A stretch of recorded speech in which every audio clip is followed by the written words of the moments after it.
people waiting. Let's see, is it coming through? Maybe. Are we live? Maybe. Yes, we are live. I think we are. I can't tell. Okay, there we are. There we are. There's a major delayed reaction. Sometimes YouTube, they'll give you the 7-second delay, and I swear that one was like 30-something seconds. You never know. So I apologize about the weird, like, are we live moment? But we are live. Welcome. I am so honored to be talking with Jennifer Estep. She is so sweet and so talented, and I am kind of fangirling a little bit. If you read her books, you'll understand. I mean, so I'm a huge Meg Cabot fan, and then I found your Karma Girl series, and I was going, oh my gosh, she's the Meg Cabot vibes. This is the best thing ever. So I'm incredibly honored that you were taking your time out of your day to speak with me tonight. So my entire week has been made. And I have your bio, which is also very, very impressive. So while people are jumping in to say hi and getting situated, I'm just going to read this. So Jennifer Estep is a New York Times, USA Today, and international bestselling author. So impressive. Prowling the streets of her imagination in search of her next fantasy idea, she has written more than 40 books, along with numerous novellas and stories. And y'all, this is not kidding. This is her bibliography. It's two-sided. It is so impressive. I mean, and the thing is, too, I looked up I was looking at the dates. She's done all this in less than 15 years. I'm like, she's written more than this. I think the first date I found was 2007. Oh my goodness. 2007. That was Karma Girl. That was my first book. This is so impressive. I mean, two-sided. I don't know how you did this. And then on the personal side, it says, in her spare time, she enjoys hanging out with friends and family, doing yoga, reading fantasy and romance books, and you also watch too much TV and all things related to superheroes. So, I mean, I have to ask, what have you been watching for TV in COVID? I have to ask because you're a TV person. Well, let's see. I just started Miss Fisher's Murder Mysteries, which several people had recommended that to me. I'm really enjoying that so far. I just finished the first season last night. I've also been watching Ozark, which is really dark and twisty, and I'm 2 seasons into that. So I'm going to finish the 3rd season probably before the end of the month. And, you know, just a bunch of like rom-coms and whatever else I'm in the mood for. I've been like wearing Netflix and Amazon Prime out these past couple of months. Those are two very different shows. I was like, you got one that's very, very sweet and lighthearted, kind of cozy mystery-esque, and then you do have the darker one. So you got some diversity in your viewing habits. You know, I like to jump around. You know, sometimes I'm in the mood for something just light and fun, like Miss Fisher, and then sometimes I want something with like a lot of blood and action, like Ozark. So I don't know what that says about me personally, but yeah, I have pretty wide-ranging tastes. I mean, that actually might. So one of my questions, like, I'm totally going to flip ahead right now, because one of my questions for you is the fact that your books have sort of that balance between drama, action, but you'll have comedic lines and you'll have the romance. Like, you do a balance. I think you just hit the nail on the head. Like, you yourself as a person, like having variety in your stories.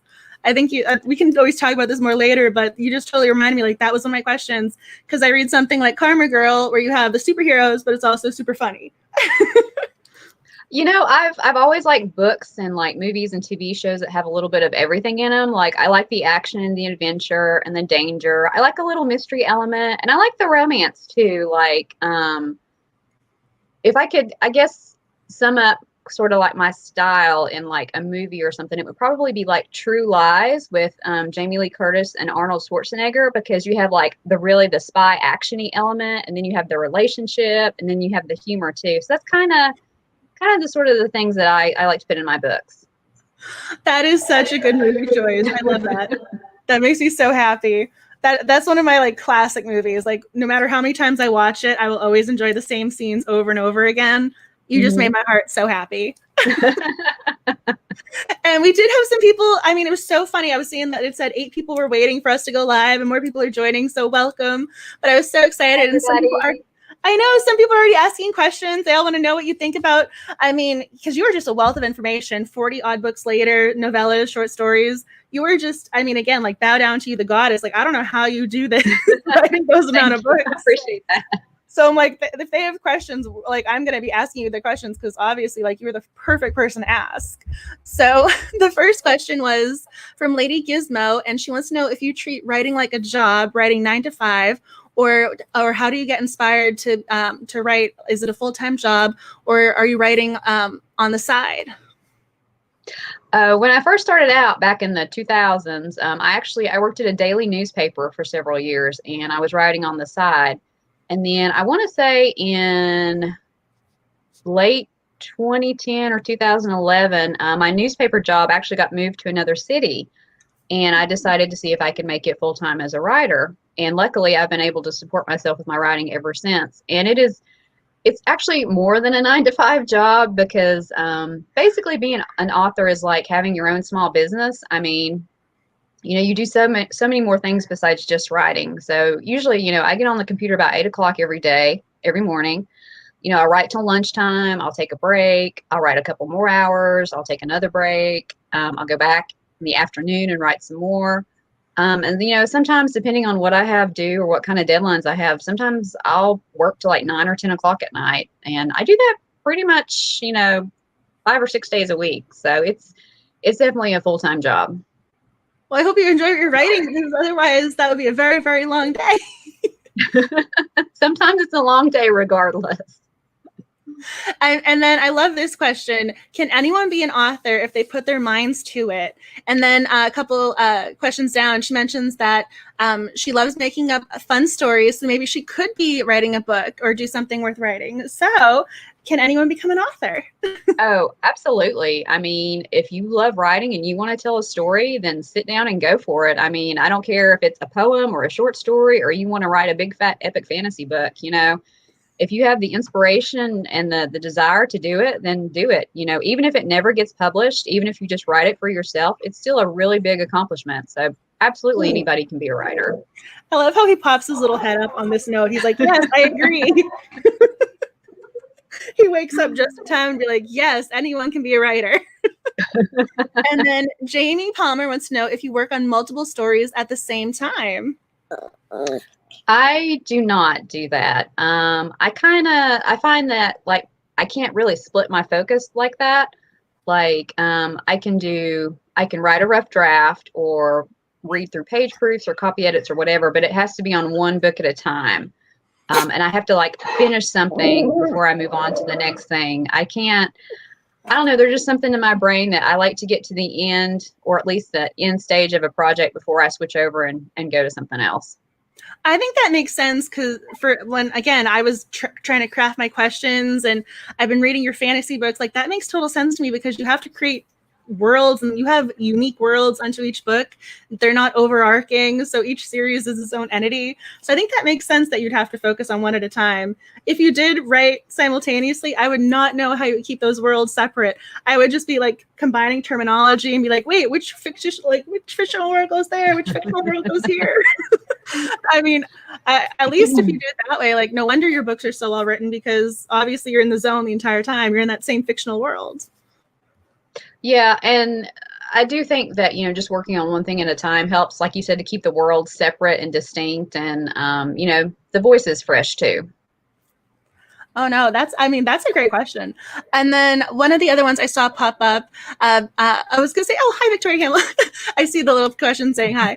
I love this. I didn't even know there was a swords emoji. This is awesome. Caitlin wants to know how you do research for your fight and combat scenes. And that was one of my questions, because it is so hard to write action and having it jump off the page, but you do it and you do it well. And it's not just, oh, she raised the sword, then he raised the sword. I mean, you can feel it. It feels like a movie coming to life. So yeah, how do you do research and how do you write action for fantasy? I mean, thank you, Caitlin. We're on the same page.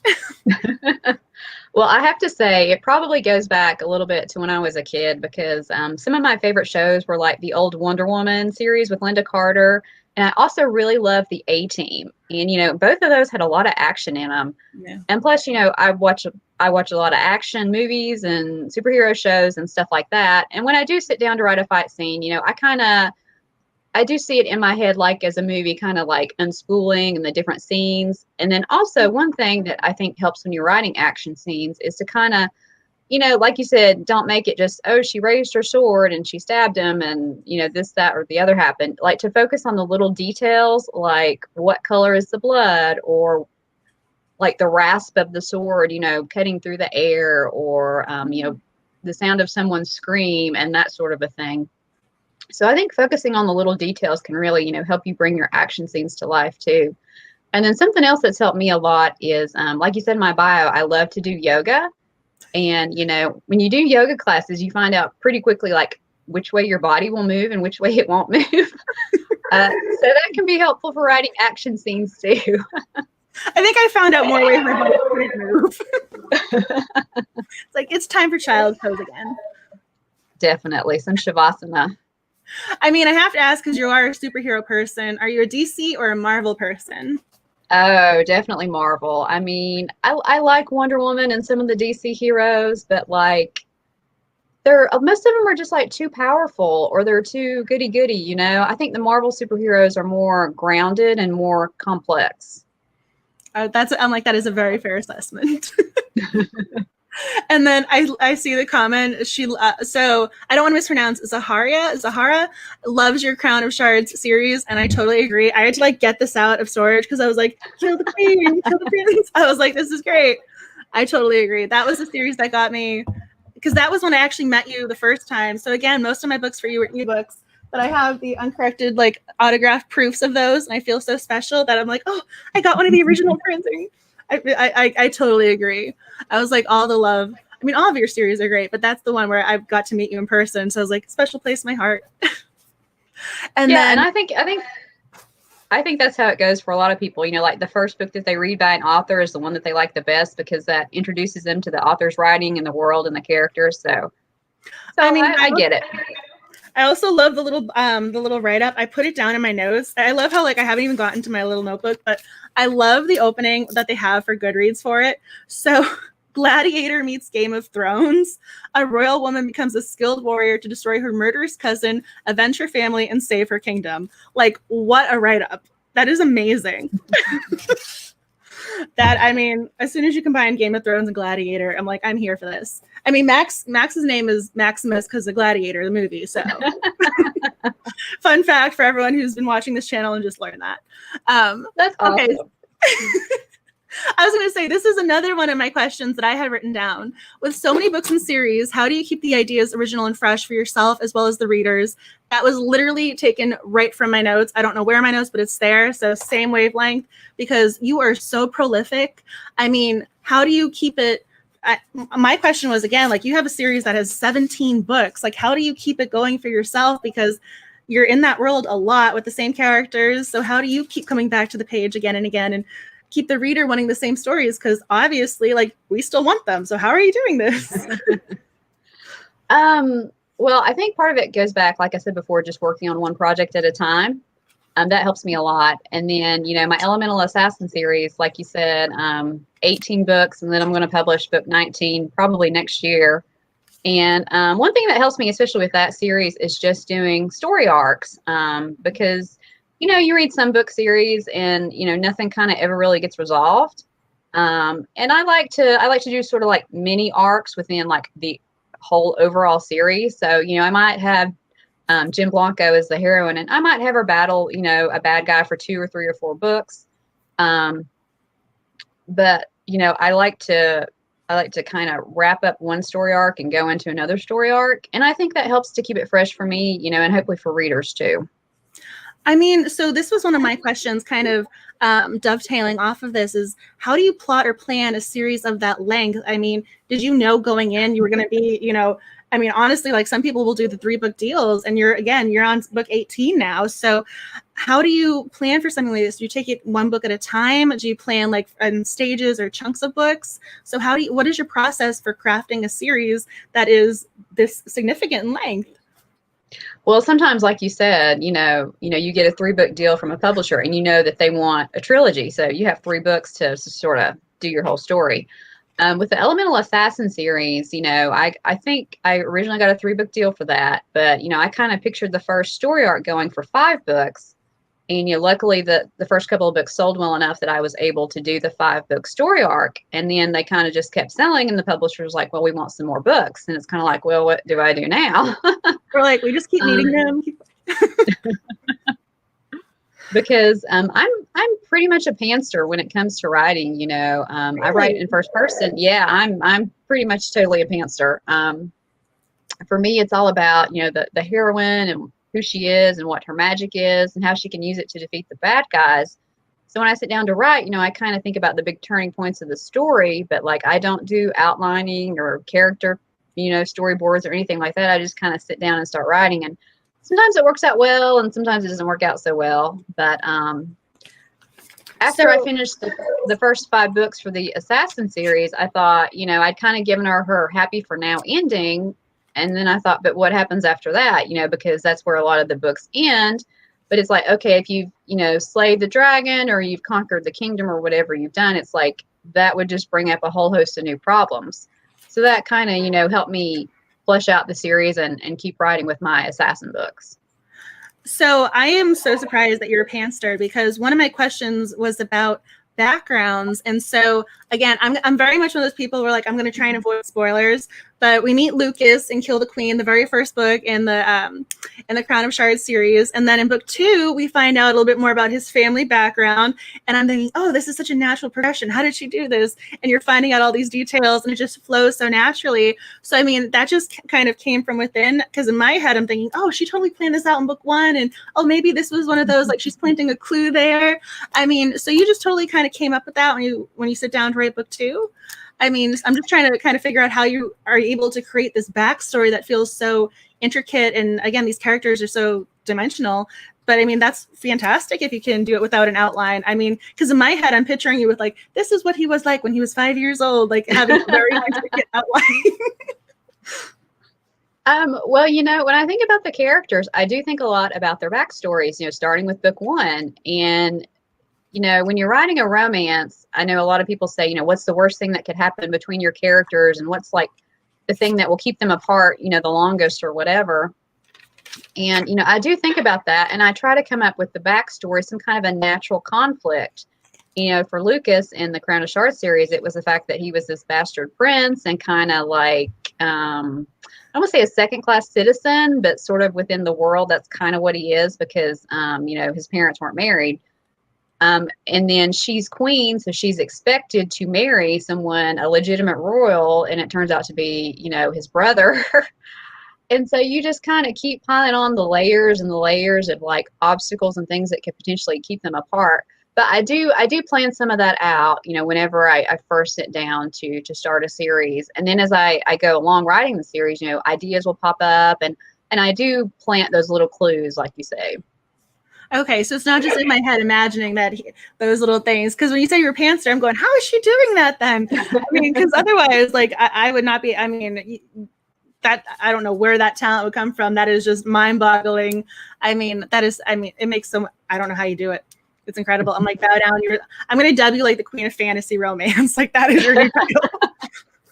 And I found my question so I'm going to say Dojo 63. So I found it. I had how do you keep it fresh and interesting for yourself as a writer and for the readers? I found my question. It's there. Same wavelength. And then the one that dovetails with that was, you know, a series that's that long. It's almost a writer exercise in endurance. So I was kind of going to ask if you had any advice for people if they wanted to write something that long, like how do you have that writer endurance built up? Because it seems like such a skill set. You know, it's tough. I mean, the Crown of Shards book, each one is about 125,000 words, about 425 pages, and it's a lot of words and a lot of time at the computer. You know, for me, what works personally is I just sit down and write a little bit every day, you know, even if it's only like an hour here or there, just to keep the flow of the story going in my mind. The same thing when I'm doing copy edits or page proofs. Like today I had some appointments, so I only read like about 30 pages of these copy edits that I'm working on, but that was enough to keep the flow of the story in my head. And, you know, what works for me isn't going to work for everybody else. And, you know, as a writer, you kind of have to figure out, you know, are you a morning person? Are you a night person? You know, do you want to write before everybody in the house gets up in the morning? Do you want to write, you know, when everybody goes to bed at night, on your lunch break? You have to figure out, you know, what works for you and what really sparks your imagination and your inspiration. Oh no, that is you're just as eloquent as you're writing. I'm so in awe of you, and I'm fangirling, and I'm trying to hold it in a little bit. So I saw one of the other questions pop up. I was trying to find it because I had something similar in my notes. So Jojo63 wants to know, what was your most favorite character to write, and which has been the most surprising, and which was the toughest? That's a good question. I will say some of my favorite characters are the secondary characters, like Finn in my Elemental Assassin series, or like Cho in the Crown of Shards series. Because with the secondary characters, I feel like I have a little more leeway to make them a little funnier, or to say more outrageous things and be sort of that comic relief. So those are a lot of fun for me to write. And then sometimes I also really like writing the villains, like Maven in the Crown of Shards series. I mean, she's probably one of my favorite characters ever that I've ever done, even though she is like so evil. I want to write a story just from her point of view to see if I can make her sympathetic to people. I think that would be interesting to do. And she's one of my favorites, but she's also tough too, because you kind of have to like justify her actions in a way, so she's not just like the mustache twirling kind of a villain, and she's really complex and she has a lot going on. Like I have a whole backstory for her like dreamed up in my head, so I'm hoping I get to write her story one day. That would be amazing. Another novella or spin-off. I would buy it and read it, just saying. if you need to get a petition started, I'll help. Okay, Zaharia. Okay, so I wasn't that far. Thank you. I appreciate the pronunciation. So I read, there was a quote one time that said, if someone doesn't know how to pronounce a word, it's an honorable thing because it means they learned it when they're reading or something to that degree. So I appreciate you writing up pronunciation. What draws you to the fantasy genre? That was one of my questions. So why fantasy? Why fantasy romance? Like I said before, I like books that have a little bit of everything in them. And with the fantasy genre, you can have that action, adventure, danger, and magic, and you can still have the romance too. And also, if you have a fantasy world, then you can kind of bring other genres into it. Like in my Assassin series, I have a book about a serial killer. I have a book where they go on vacation. I have a book where, like a Christmas book. And all different kinds of things. And I think when you create a fantasy world, you can like put your own spin on any other genre that you want to with it, and put all those different elements into it. And those are just like some of the reasons that I like fantasy so much. And then the romance, I mean, who doesn't love a good love story? I love romance. I love romance. So I'm there for all of that. I mean, one of my questions for you is, what do you ask yourself when you sit down to write a fantasy? Is there something that you try and keep in mind? Because again, you're creating a world. So is there something you're going, I need to make sure I include X, Y, Z in this book? Like, is there something when you sit down to write a fantasy, you're going, I need to do this? A lot of it is thinking about your strengths as a writer and what you do well as a writer, what you like to write, basically. And for me, that's first person. It's a kick butt heroine. It's lots of action and fight scenes. And then something else that I'm also known for now is my food descriptions. So whenever I sit down people love the food talk. They really do. So whenever I sit down to think about a new series or a new story, I'm kind of like, okay, what kind of a fantasy world will let me include all of those things? And for Crown of Shards, I thought, what if I made my heroine a gladiator, but she had to work like in the kitchen as well to kind of earn her keep? And that still lets me do the strong kick butt heroine, the fight scenes, and the food talk, and it just kind of really worked out well. This dovetails perfectly.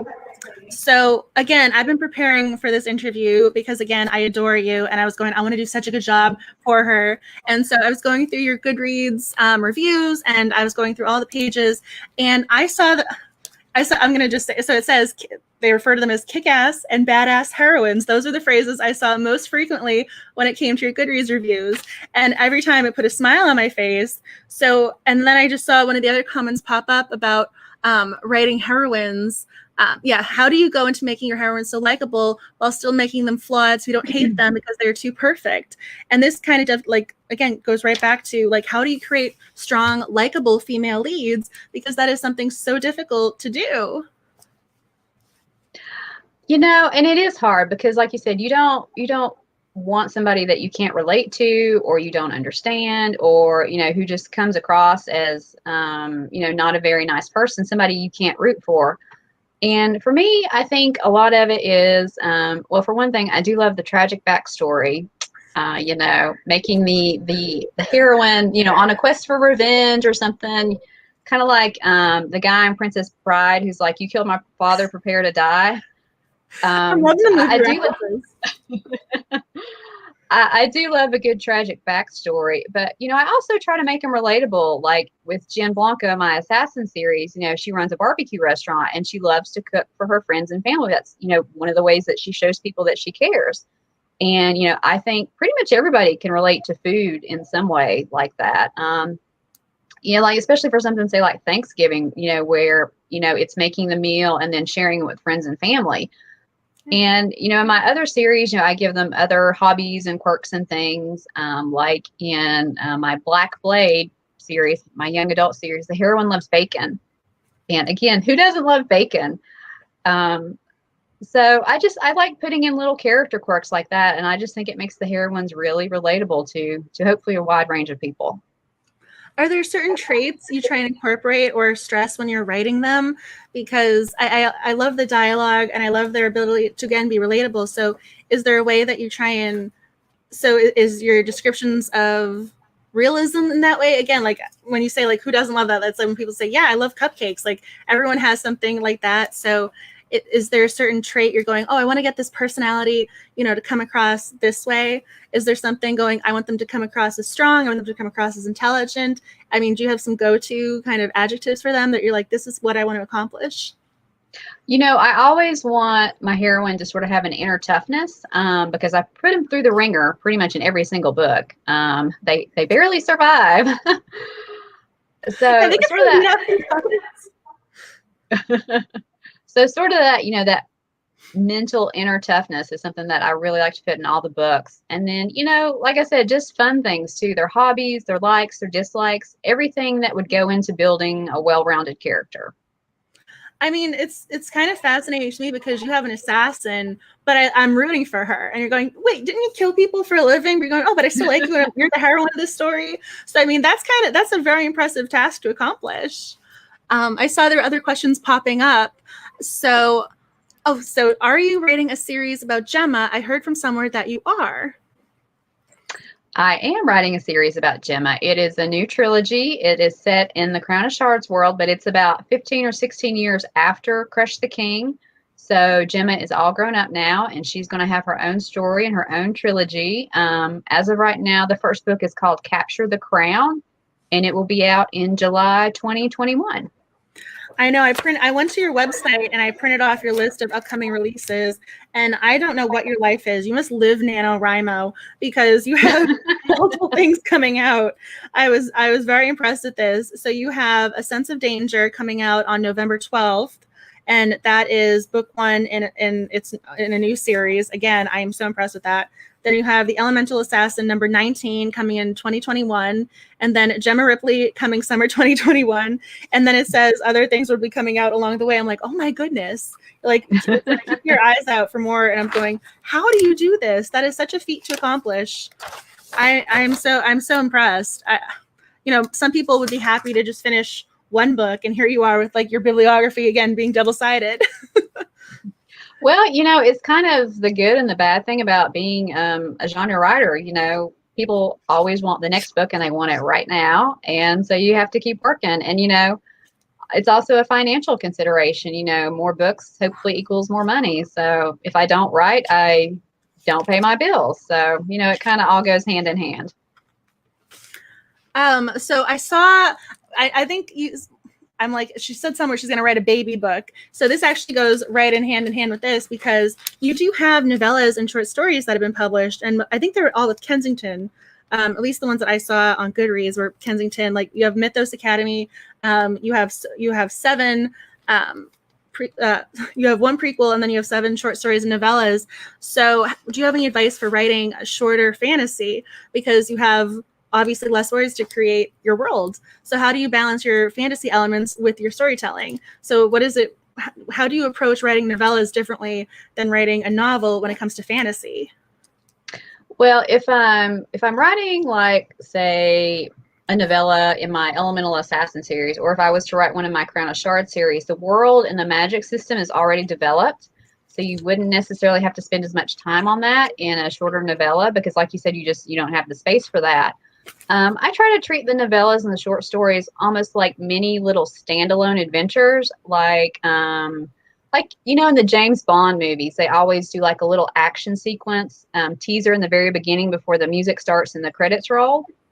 And that's kind of how I treat like the novellas and the short stories, like these almost like little side quests for the characters to go on and finish, and then before we go back to the main action of, say, like a full-length book.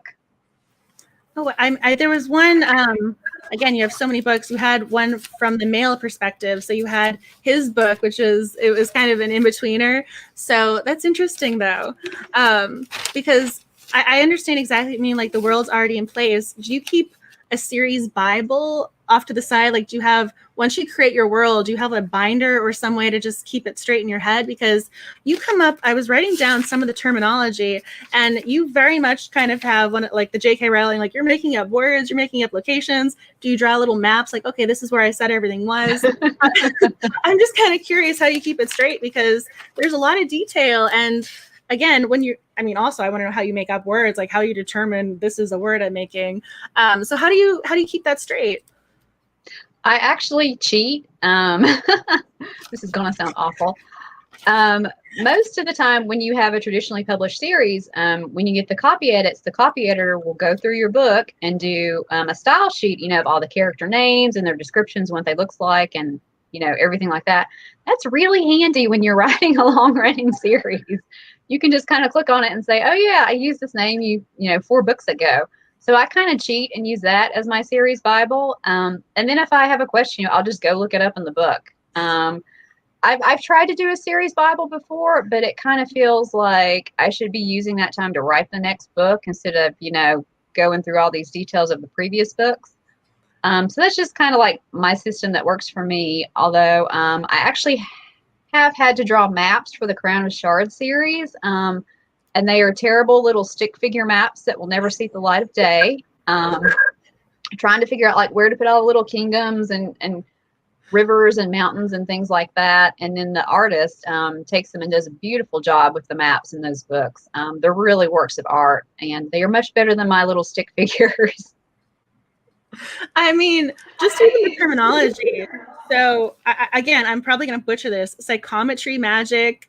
I mean, you have the warrior in training. For some reason, I love that phrase of warrior in training. Then you have reapers of chaos. I mean, how do you even come up with those things? I mean, I love the reference to Loki. So I also kind of was like, oh, Marvel. You mentioned you like Marvel and how Loki is your evil, your villain in one of the books. But I'm kind of curious how you come up with like Library of Antiquities. So, I mean, what inspires these new words, new phrases? How do you come up with them?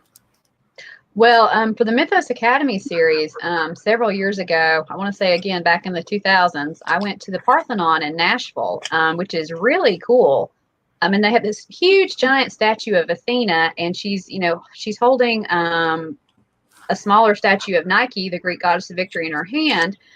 And when I was thinking about doing a young adult series, I thought, I've always loved mythology. Like I remember back in middle school, they would always show us the old Clash of the Titans movie with Harry Hamlin. I've seen that movie a lot of times. And, I would watch stuff like Xena and just other mythology stories. And, mythology is just one of the things that I've always been interested in. And it's also one of the things like there's a lot of information about it, but then you can look up like swords and creatures and things and still kind of put your own spin on them. And that's kind of what I did with Mythos Academy. And then there's also a lot of mythology in the Crown of Shards series. I use a lot of Roman mythology for the kingdom names, like Bellona is the Roman war goddess, and things like that. And then as for making up words, I mean, it kind of just depends. I actually have a lot of readers in Germany. Hello, German readers. I saw that. There was a free novella in German, and I'm going, wait a second, what? So I like to, I'll get on Google Translate and I'll just kind of look up, like, what's a German word for this? Or, in other languages, something that sounds cool and, is still kind of, you can figure out what it is from the context of the story. So it kind of just depends, whatever inspiration strikes me that day. Oh, wow. No, I mean, I love the mythology answer, because I kind of noticed and picked up on that a little bit. So I'm kind of, so now I need to go back and reread and be like, that is also mythology inspired. And then more questions were popping up. I had to scroll down. So do you do those fan service events where you meet supporters and sign their books? I do actually. I've done several conventions over the years. I've been to the RWA convention several times. I did the RT convention. Now it's Book Lovers Con. Last year I did KissCon. I've done comic book conventions. I actually went to the book festival in Frankfurt, Germany one year, which was awesome. I've been to Canada. So I've traveled like pretty much all over the US, to various events and libraries and bookstores and things like that. And, I always love meeting readers because, being a writer is such a solitary activity. Most of the time it's just me sitting in front of my computer writing and hoping that, somebody will read these imaginary worlds and characters. So it's always great, to meet people in person and hear what they like about the books. And, I've had people like make me things and get tattoos and things like that. And it's always so flattering to know that somebody is enjoying my books and my characters that much. Oh my goodness. If someone would be like, I got a tattoo of your story, that must make you feel so proud and honored as a writer. That's incredible. It really does. It's awesome. Oh my goodness. I would never not smile. I'd be like, oh, remember that day when I saw the tattoo? I would keep a picture of that. And then I saw some other questions. Do you still get as excited with each new release as you did with your very first one? What was it like to hold a print copy of your very first book? I will say Karma Girl came out in 2007, and I still remember, I had the print book and I was in the kitchen and just looking at it and thinking, all these like years of hard work and, like I said, long hours by myself in front of the computer. And it was finally, I had the print version in my hands, and that was a really special moment. And I know that I'll never forget that. And I do really get excited when each new book comes out, because it's so much work, on my part and, the part of the editors and, the booksellers and everybody involved in the whole process. And, I like for it to be out there in the world. Like I said, hopefully for people to read and enjoy. I mean, I want to ask, because you said it was years of work building up. So how long between when you first started writing to when you first got your book published? What was the gap between starting your writing career and then having a book published? I wrote my first book one summer in college. It was a very, very bad epic fantasy book that will never see the light of day. But I had gotten bitten by the writing bug, so I wrote another book and then another book and then another book. So I think I wrote 7 books over about 7 years, and Karma Girl, I think, was the 7th book, and that's the one that sold. But I wrote a couple of epic fantasies. I wrote a cozy murder mystery. I wrote like a fairy tale YA book. And then something about the superheroes just kind of clicked for me, and, Karma Girl kind of got me on my way. I haven't read a cozy fantasy from you. It wasn't a fantasy. It was actually just a straight cozy murder mystery. It was about a newspaper reporter, because that was my day job, and people always say, write what you know. But, it just didn't really sing to me the way that the fantasy books did. Well, I mean, I love cozy mysteries, so now I'm going, she's got to publish this book. I want to read it. I honestly, I never would have put you in the, I mean, I actually think one time I've fangirled very hard, but we were watching the same Hallmark movie and it was a cozy mystery murder. And I was so excited because we were tweeting back and forth. So like, I knew you had a cozy interest, but I didn't know you were writing cozies or you'd ever written I will confess, like, I love mysteries like Murder, She Wrote and Matlock and Monk and like all the new ones on the Hallmark Mystery Channel. I love those all. That's one of the reasons I like Miss Fisher so much, because it's very much that old school kind of like a cozy murder mystery on the screen almost. Oh yeah, I've been rewatching my Murder She Wrote episodes. Amazon Prime has it free on IMDb. I've been rewatching all my Jessica Fletcher episodes. I'm loving that. I love my cozy mysteries. So And I'm here for references. if you watch like Matlock and Murder She Wrote, she had some really good guest stars. Like George Clooney is in an episode of Murder She Wrote, and I think Ryan Phillippe is in an episode of Matlock when he's like 15 or something. I literally even was watching it today. My Murder She Wrote episode. The last one I saw had Bryan Cranston and Linda Hamilton as tennis players, and Bryan Cranston gets killed off in the first 10 minutes. And going, you just killed Walter White. Like, what are you doing over there? Like, this is crazy. He has how many Emmys? It was so funny, and they just pop up. Courtney Cox. Oh, that's great. Again, I'm loving all your pop culture references. Like, if you were to just write a rom-com and just have all your references in there, this would be great. Like, I would totally buy that in a second. I do want to write a rom-com just because I love them so much. I have an idea. I don't know when I'm going to have time to write it though. Ooh, now I'm going, okay, so I want my cozy mystery from you. Now I want my rom-com. We're going to just keep adding books that you need to write. We're just going to keep you at the computer forever. So Caitlin wants to know, as a pantser writing fantasy, this is what happens when you wear progressives and your eyes get tired. How deep do you get with world building early on? Do you build the world, then populate it, or do you just let it unfold? I would say I let it unfold because, again, since I write in first person, it's a lot about the heroine to me and her journey and her magic. So those are usually the things that I kind of fill in first. And then, every time with every draft that I write, I'll go back in and add a little bit more to the world building, like another layer. And then also something I think is useful too is like, I don't make the rules of my world too strict.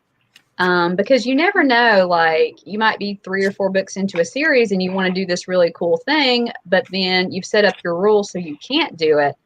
So I try not to be like too super strict with the world building, especially in the beginning. But, I will layer and build on it and add to it, as I do the draft of the book and then also as the series goes along. I love the one where she can find all the lost objects except the object she's looking for. And I'm going, did she think of that in advance? Well, you knew that was going to happen. Well, I mean, I didn't know. I thought that was so funny. I'm going, of course. Isn't that how it always works out? I just thought that was so great. And then how do you feel knowing so many people don't read books these days? Do you ever get scared that books won't sell because of this? I don't think so. I mean, I think if the quarantine has taught us nothing else is that people are always looking for stuff to read, stuff to watch. So, it's kind of like a catch-22 in a way because, a lot of people don't read books, but then, I go to conventions and things and so many people like some of the romance readers, I mean, they'll read 200 or 300 books a year, which I think is amazing and awesome. So I kind of think it all balances out in the end. You have people who really love books and then you have people who maybe read 1 book a year. But that's true for everything in life. Some people really like TV or some people really like movies or sports or whatever. So, I think it just all balances out in the end. I apologize if you hear a little noise. He's trying to bury a bone in one of my smaller bookcases. he's trying to push one of my Funko Pops aside so he can hide his treat behind it. So if you hear any noise, that's my little dog trying to be sneaky. I mean, I'm always impressed. Again, I saw you at KissCon, and I think the tickets sold out like so quickly because everyone wanted to go and meet y'all and go to the signings. And so I know that there, at least from my perspective, there are a lot of people who are reading books, especially yours. I saw the list of New York Times bestseller, international bestselling author. Because I mean, some of the romance conventions, there's like 2,000 or 3,000 people there, and then like you have things like Comic-Con where there's 50,000 people or however many people go to it. And, so I think books will be around for a long time to come.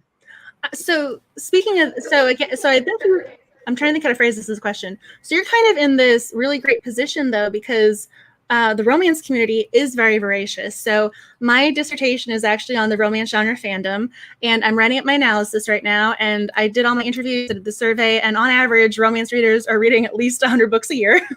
So that's a legit like early on finding. I'll tell you, I'll divulge just now before my final publication is done. But romance readers are very voracious, and then you have fantasy, who's also very dedicated readership. So you have like the best of both worlds there. So I mean, again, when you think of writing as a business, like this is a perfect place to be in.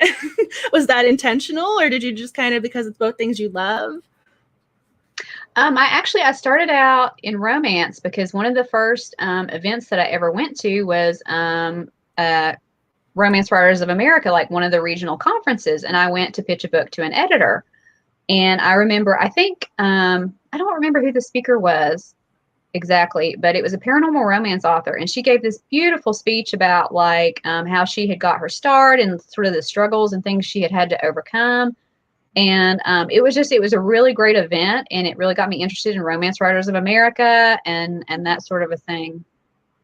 And so they had a lot of great resources about how to query agents and, how to do a synopsis and all these other things.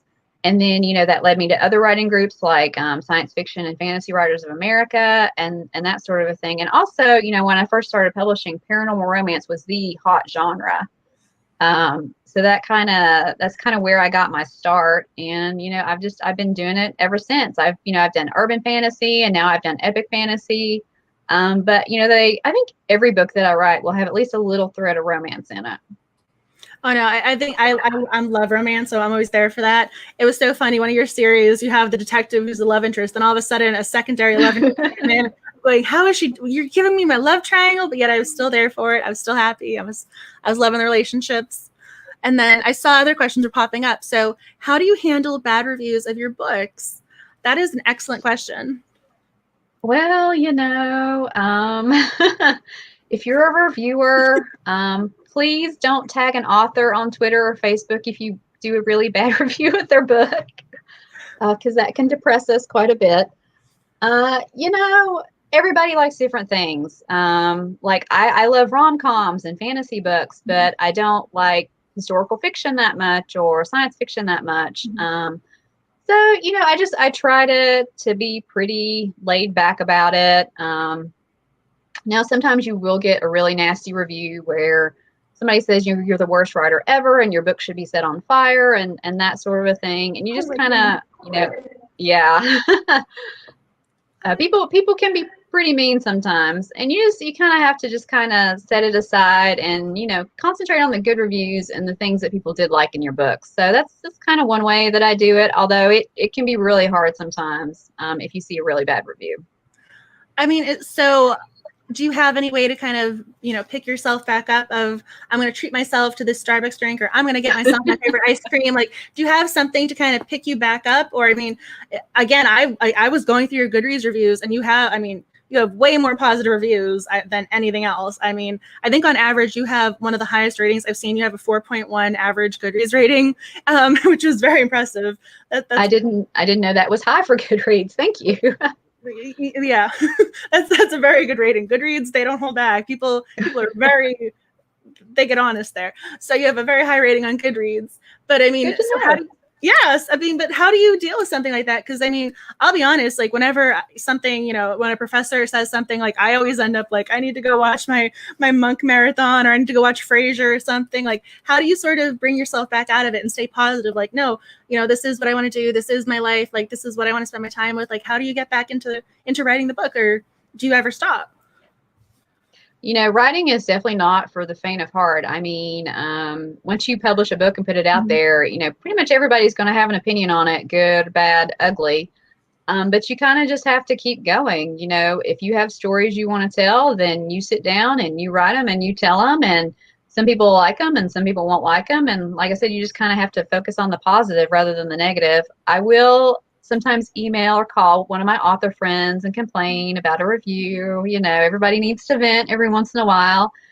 And then, I will indulge in some food or some retail therapy, maybe some s'mores ice cream, or, buying myself, a new lipstick or a new book to read or something like that. So, you have to reward yourself along the way too. See, good advice. And clearly it's working. So glad we're here. And then I saw this. I saw the comment. I really want to read a cozy mystery from you. I am with Jennifer on this. I'm like, yes. The second you publish a cozy mystery, I'm gonna be like the first one pre-ordered. I would love that. That would be amazing. And the reason why I'm also stressing this is because I love my food cozies. So before, when you were mentioning you're writing up the food and like you're saying, okay, like I love my food descriptions. I'm going, yes, I love my baking and like cooking cozies. I'm like, that would be perfect tie-in. Just like move that right on over into the other subgenre mystery. That'd be amazing. I don't know, but there's so many food cozy mysteries out there. It'd be hard to come up with something really unique, I think. Because I mean, you know, some reason I'm like, I have faith in you doing something unique. I've read books. I'm like, if anyone could do it, you could. I mean, the heroine would have to have like some weird specialty food store where like the only thing she sells is cheese or like different things that are made from cheesecake or s'mores or whatever. The more you say that, the more I'm like, yes, I would totally read that book, a story that's just about cheese. Like for some reason, I can't picture Cozy Mystery already doing that. I mean, in my head, I'm going back and like flipping through the last few cozies, and I mean, none of them had specialty cheese store on the list. There's a stationery store. I mean, I've seen like a salted caramel. They're selling, caramel is the #1 seller, but it's still a bakery. I'd read that book in a second. Fantasy cheese shop owner does something like that alone is kind of a great pitch. And then, well, actually, in the Gemma Ripley book, in Capture the Crown, the first one, like her favorite food is a toasted cheese and jam sandwich, and I made that up kind of just for her because I wanted her to have like a favorite food, and I thought I love cheese and I love grilled cheese, and like how can I make that sort of like have a little bit of a fantasy spin on it? So I made it cheese and jam. That's awesome. I love it I love that. I mean, what was it? James Bonnie and Fleming. That's how he took his drink, shaken, not stirred. Like, I love it when authors do that. That's amazing. I was going to say, me and Jennifer are on the same wavelength. She's like, I love the way she wrote this. I need a Jennifer Estep magical realism story with a little heart. The way that's written is perfection. I'm like, this is again, like if I were you, I would screenshot this and be like, yes, I'm going to put this in my positive pile for when I'm like, when I need to pick me up. Like, it's right there. It's in writing. Jennifer also wrote, you were so great about sharing books from other authors that you enjoy. What are a few of your recent favorites and what's on your TBR?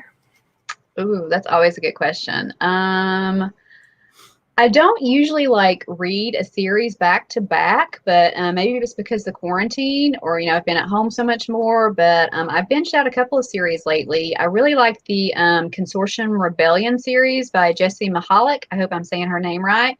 It's like sci-fi romances, but it's like about these families in space, and they're all kind of like fighting over this like rare mineral. And then you have the romances between, there's like a group of, I want to say there's 6 brothers and sisters, and she's done 3 books so far.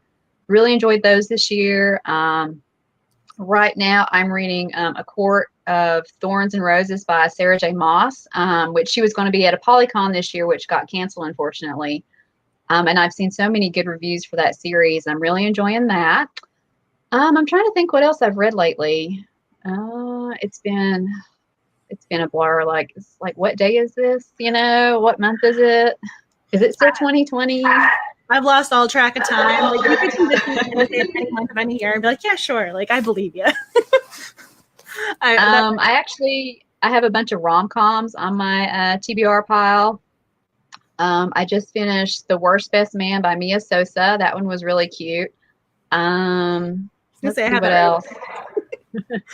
I want to say Save the Date by Monica Murphy. I'm looking forward to reading that one.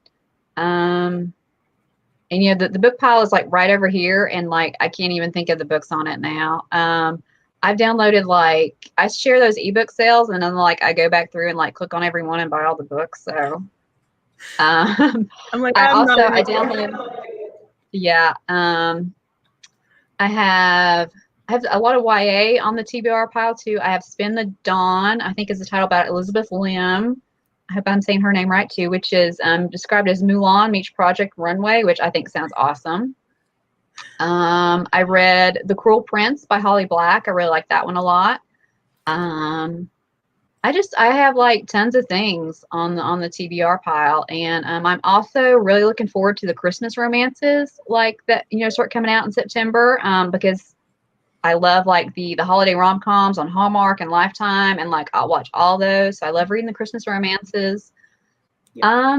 And just anything that like kind of catches my eye and pops up. Another one that I have is, I know the title is If I Never Met You. I think it's by Mari McFarlane. I might be getting her name wrong. If I am, I apologize. That one looks really cute. Like I said, I have a bunch of rom-coms on my TBR piles.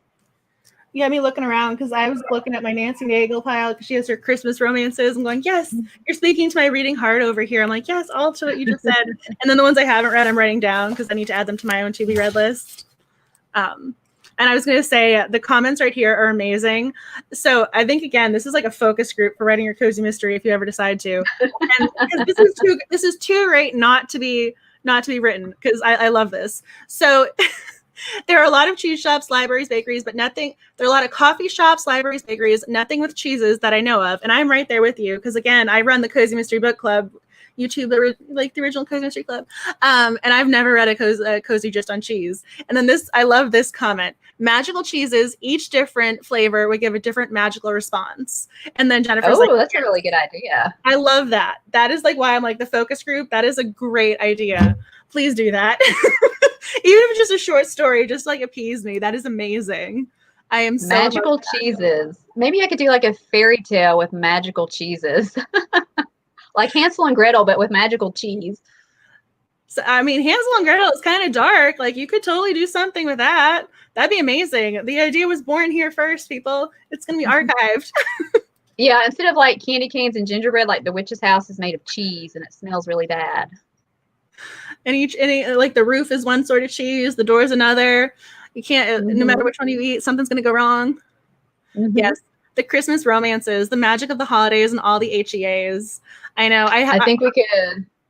The Christmas in July. I missed it.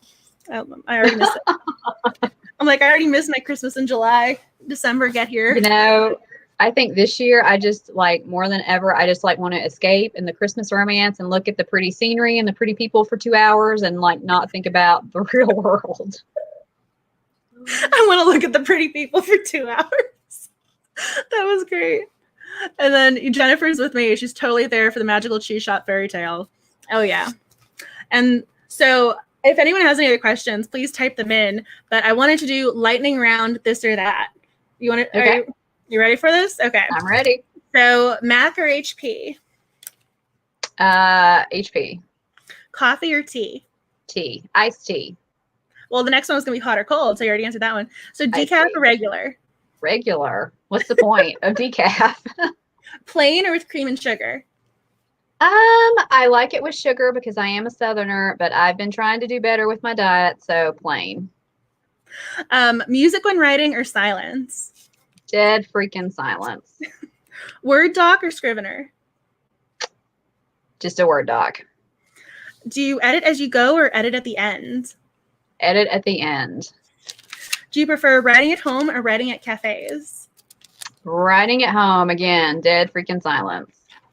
Morning or night? Do you have a preference? I usually get done more in the morning. And then we have the random, I'm going to skip ahead. So these can be either your reading or writing personality. So first person or third person? First person. I kind of knew that one. Do you enjoy writing the protagonist or antagonist more? Ooh, both. Who do you enjoy writing more, the hero or the heroine? Heroine. Hardcover or paperback? Hardcover. Hardcover or ebook? I like the print book better, but I get more reading done on the treadmill when I'm looking at my tablet, so ebooks. Illustrated cover or photographed book cover? Illustrated. And then we have the very random ones that I thought of just to put a smile on people's faces. So cat or dog? Dog. Breakfast or dinner? Dinner. Pancakes or waffles? Pancakes. Pizza or pasta? Well, pizza is really just like pasta, but with a crust. Well, so like both of those. I mean, it's marinara and cheese. Pepsi or Coca-Cola? Pepsi. Gold or silver? Silver. Christmas or Halloween? Christmas. Kind of thought so based on the earlier comments. Netflix Well, or actually, Netflix or what? Hulu? Netflix. No, go back to what you were saying. I didn't mean to interrupt what you were saying about Christmas. Well, I would actually split the difference and say Thanksgiving because I like the food and the football, and you don't have to buy presents for anybody. So I'd say Thanksgiving. Well, I'm trying. That's a great answer. Now that you said, I'm going. Well, that kind of falls in line with you're loving the food. Writing the food description. Maybe get a parade in there. City or small town? Small town. And then blue or black ink for your pen? I use blue when I'm editing. Interesting. And then I saw some other things pop up. I think, the people are here for your cheese fairy tale. Your fondue fountain, and then fondue must be included in the cheese fairy tale. I'm gonna have to print out these comments and save them because they are epic. I am loving the comments. Well, I could also, I know you can't be too steamy with the cozy mystery, but maybe there's a fondue romance scene somewhere in my future. I was gonna say, I mean, just because they can't be on the page doesn't mean things aren't alluded to. As soon as it's fade to black, they do that in the cozy mysteries. They are making them more modern of fade to black. So they lean in over the fondue pot. Yes. and then you go to the next chapter. You don't know what happened in between. But that is I love the fondue comments. See, this is your focus group for your next writing session. But seriously, if you guys have any other questions, please type them now. I mean, I honestly think it was so funny because y'all were typing the exact questions I was going to be asking. So clearly, there's certain things everyone wants to know when it comes to writing fantasy romance. So I mean, if there are any other things that you guys want to ask, please go for it, because I think you answered all my questions. But is there anything else that you wanted to touch on when it comes to writing fantasy romance, or any books that you have coming out in the future that you just want to highlight? Well, my next book will be A Sense of Danger on Thursday, November 12th. It's actually an Audible original, so it'll be audiobook only for the first 6 months, and then I'll self-publish the ebook and the print book next year. That one is basically spies with magic, and it actually has 2 points of view in it, the hero and the heroine. So I think that'll be really interesting, a little different from my usual style. And then I have several things coming out next year. And, as far as writing fantasy romance or just any kind of a book, one thing that I always tell people is to have fun with your writing. Don't write a zombie book just because zombies might be popular right now, because if you don't like reading or writing about zombies, it's going to show in your finished book. And, nobody's going to sit down and write your book for you. So pick something that you enjoy. I love fantasy and romance, so that's what I write. So if you like science fiction or historical romance or rom-coms or whatever it is, write a book that you would want to read, and just, have as much fun with it as you can. Oh no, I can tell that you love your strong heroine, so that must be the person you want to read, and it speaks right to some of your answers that you've been saying. So I love that advice. As I'm nodding along like a bobblehead, yes to everything you're saying. And then the comments are so cute. Yeah, people really want this cheese cozy. I don't even know what the title will be, but I'm sure that it could be something epic. I love how they're giving you something to write. It's great. As if you don't have enough to write. I mean, honestly, I know. I'm impressed. I mean, I don't know how you manage to figure out and balance. I mean, this is just an organizational question from a writer perspective of how do you keep everything straight? Because you're probably promoting one book, you're writing this book, and then you have to be prepared to start doing something else for publishers. I mean, that is amazing. Is there a system in place? Well, actually, I have a huge dry erase board in my office, and it has all my little deadlines for the month on it. And one thing that actually helps about publishing is there's a lot of different steps to it. You write the book, then you do the revisions, then you do the copy edits, then you do the page proofs. So, kind of while I'm waiting for, say, copy edits on one book, I can be working on page proofs for another book. So it kind of helps that things are kind of cyclical and that they have a lot of different steps. And then also, in traditional publishing, things can take forever. And I mean forever. I've waited months sometimes for contracts or revisions or whatever. So it's usually pretty easy to juggle, different projects, just because they're in different stages of production. But I am, after this year, I am hoping to cut back a little bit, and, just have more of a work-life balance, because, we all need that. Oh no, I am so impressed with what you've been able to accomplish. I mean, honestly, like, I don't know how you've been able to breathe for the last like 12 years. Me neither. With that public schedule. I was like, does she sleep at night? Is she just like, the Lorelai Gilmore, like put the caffeine in an IV for me? I mean, it's so impressive. I honestly like bow down to you. As soon as you look at the bibliography list, you're just going, oh my gosh, jaw dropping. So I give you all the credit in the world for being able to accomplish all that. I mean, seriously, like it is mind boggling, because you've really like done something so, again, it's so incredible. And I know I keep saying these same, positive adjectives, but really, like, when you know how slow publishing is, you were still able to get a lot of books published within the same time frame, though. So you did have a lot of things come out in, the same year, or, back to back to back. So, I mean, even if publishing has been slow, it's still, you've been able to manage and put it in your favor. Yeah, and the self-publishing too, like I do probably about half and half traditional and self-publishing. Mm-hmm. And, like you said, when the traditional publishing can be slow, then I can move over to the self-publishing and work on that for a while, and vice versa. And that does help. But yeah, I've been published for 13 years now. So like more than a decade. And I can't believe it. It literally has gone by in the blink of an eye. But, I'm so grateful that people keep reading and enjoying my books. And, I really do appreciate, all the nice comments that people email me and tweet me and that sort of a thing. And, folks like you taking the time to highlight my books, it's awesome. Oh no, it is my absolute honor and pleasure. I mean, I'm so honored that I got to chat with you tonight. I mean, again, I've been fangirling, and I told my mom, I was like, I'm talking to you tonight. So I'm so honored that I was able to do this and chat with you. And I mean, if anyone else has any other questions, I mean, yeah, again, like, I'm so honored. And so Lady Gizmo was saying she really enjoyed this. Thank you and good luck with everything. Can't wait for the cheesy cozy mystery. Yeah, people are, I mean, clearly you have you have a fan base here, a little fan group over here in your corner, like cheerleaders with the little pom-poms who want their romantic fantasy. I mean, yeah, 13 years and counting. I mean, that is so impressive. I almost feel like saying, like, cheers to 13 more. Like, you're gonna have to do a celebration when you hit your milestones. Be like, have an anniversary to be like, yes, this is the year we do the cutting of the cake. Well, I just realized a couple of months ago, Spider's Bite, the first book in my Elemental Assassin series, came out in 2010. So it's been out for 10 years now. And it's, like I said, I can't believe it's been that long already. We should have like one of those little what is it, the poppers, where you like do a little like, yeah, explosion.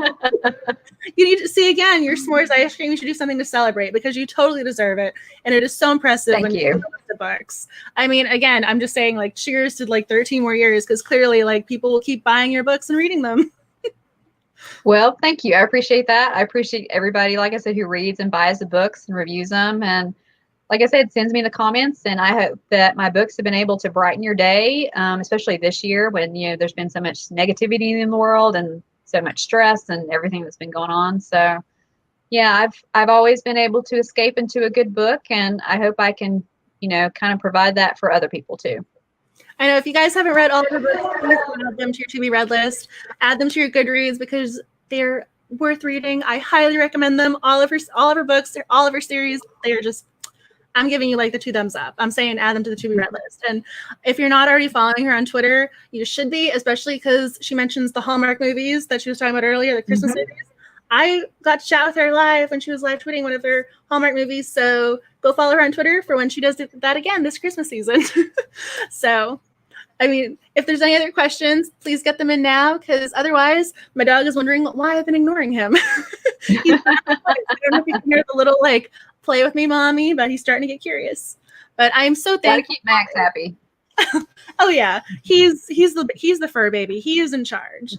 It's so funny. This little 5-pound teacup Maltese like runs the apartment.